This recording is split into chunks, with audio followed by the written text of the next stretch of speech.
Hello and welcome to this new video lesson on reaction rates and graphs. It has specification reference 3.1.9.2 and our learning objective, just the one for this lesson on rates and graphs, is how do we use concentration time graphs to deduce the rate of a reaction.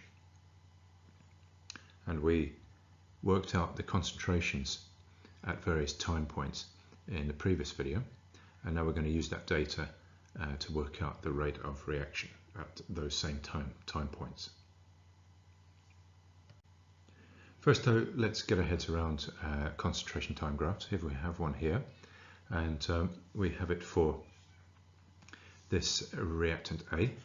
So let's assume the reaction is just A going to B, and we're measuring the concentration of A over time, and as you can see, this is the start of the reaction here at time 0, and the concentration of A is high because it's not been used up in the reaction yet. So consequently the rate is high, and you see this purple line here. I'll try and overdraw the purple line. That's not very good, but that's supposed to be a tangent at the point of the cross. And that tangent at the point of the cross is steep, and that indicates that at this early part of the reaction rate is fast. That makes sense intuitively, doesn't it? Because you've got lots of A in the reaction vessel. Concentration is high, and therefore the reaction rate is going to be as high as it's going to be. And the other thing we can say about that is that the gradient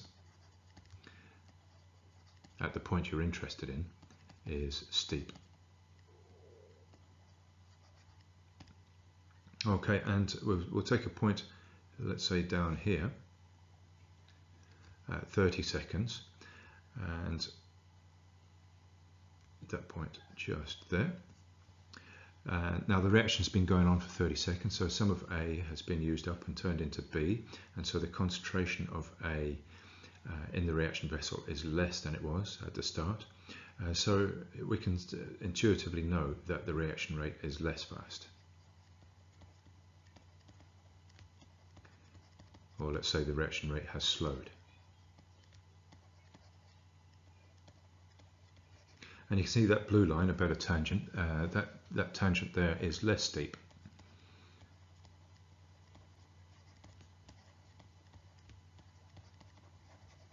And that gives the tangent that gives the reaction rate, and it's less steep. And then right at this point here at 70 or 80 seconds, the reaction is actually stopped.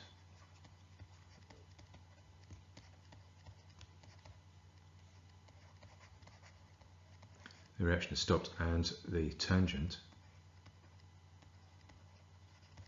is 0 or flat, because there is no more change in A.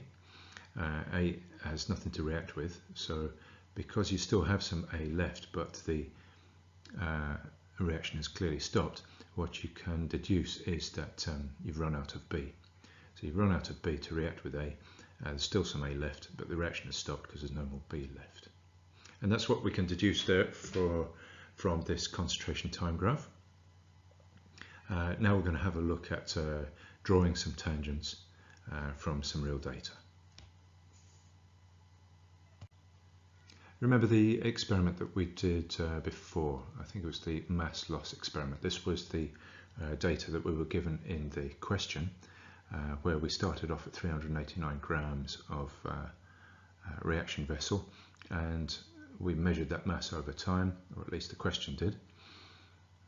And then we went through the process of working out the concentration of hydrochloric acid, you might remember, at 10 seconds.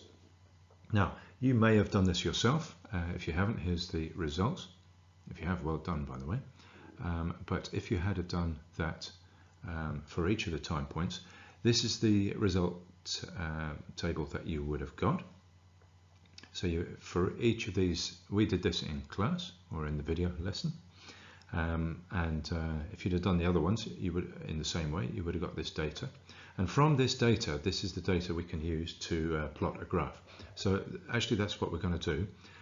We're going to do it with the aim of calculating the rate of the reaction at 30 seconds. So here's 30 seconds, all right, and at 30 seconds our concentration of hydrochloric acid has decreased to 0.69 mole per dm cubed.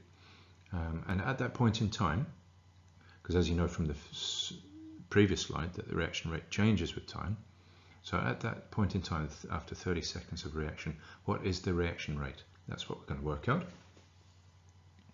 And to do that, of course, we need a bit of graph paper. So you get your graph paper out, you start drawing your axes, and it's going to be concentration on the y-axis and time on the x-axis. So just to save a bit of time, I've drawn that out. I've drawn the axes out. So let's start off drawing our x-axis out, our time. So we're going to start off at 0 here, and then I think we're going to fit it in if we do 10-second intervals like this.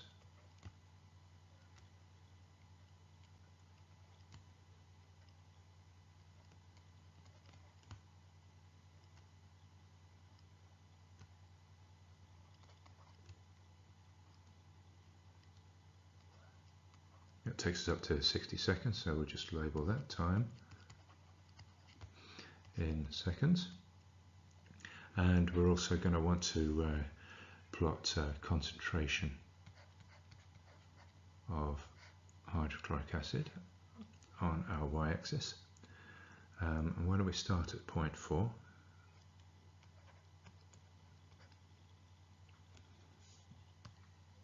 Because that encompasses our smallest value there of 0.42.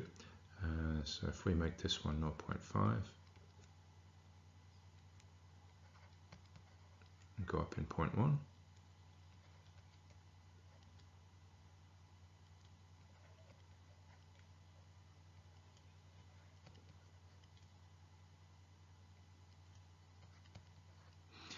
so there we have our concentration scale.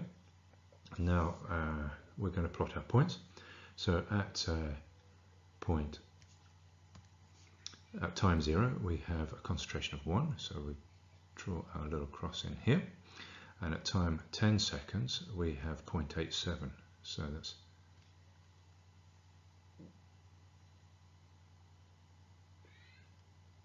.87. So it's not too easy to draw on this tablet here.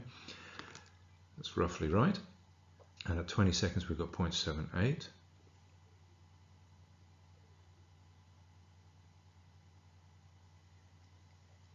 is about there. And at 30 seconds we've got 0.69, which is about there. And at 40 seconds we have 0.60. And at 50 seconds 0.51, and at 60 seconds we've got 0.42.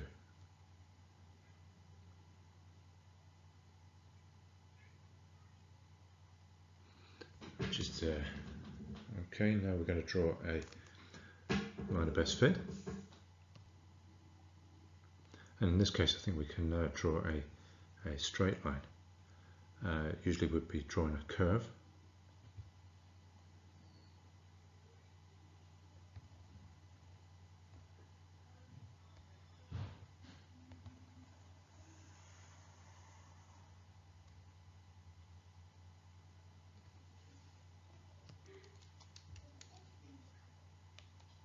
See if I can draw that freehand. It's going to be pretty wobbly, I think.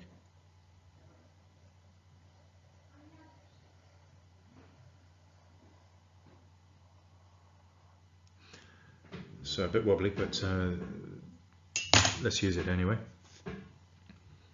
So there we have our line of best fit. I was hoping for a bit of a curvier curve there, but never mind. Let's use it and do our best with it.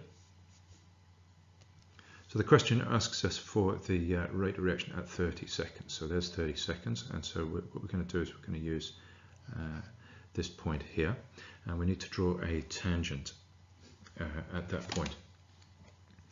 And again, I can't see my ruler on the screen, so it's quite tricky to actually draw with this tablet here, but let's have a go.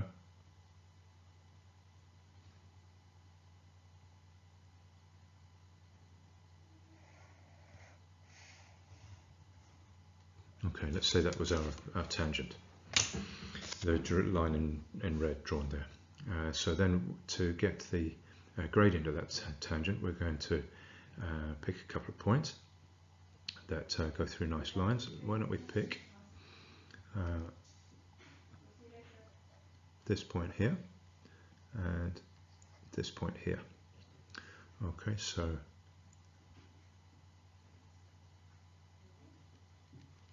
read off the graph. So that's 0.81, and we read off the graph at this point here. It's going to be 0.5. Let's call it 0.54. You're going to do all this nicely with rulers, of course.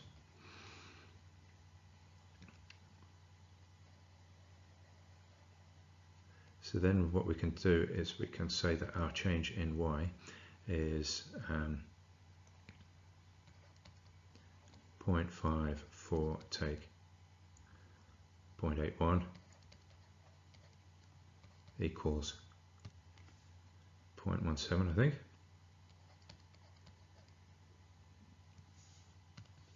Sorry, minus 0.27 that equals.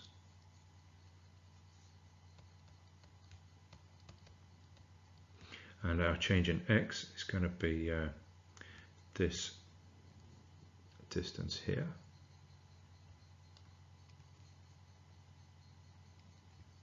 So we're going to take our change in x is going to be 45 rather. Take 17, let's call it 17.5. So our change in x is 27.5. So that's 27.5 seconds. In those 25.7 seconds at the rate that it was at 30 seconds, we decreased the concentration of hydrochloric acid by 0.27 moles per decimeter cubed. So let's just write this down. Our gradient is minus 0.27 over 27.5 seconds, and put that into our calculators.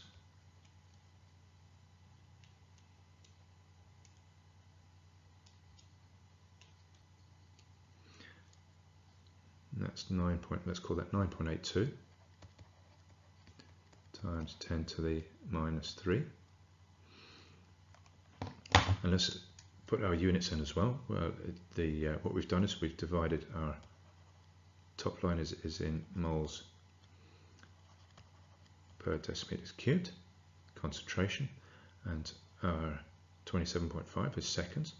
So what we've got all together is moles per decimeter cubed per second. And that is our gradient, and that is also the rate of reaction at 30 seconds.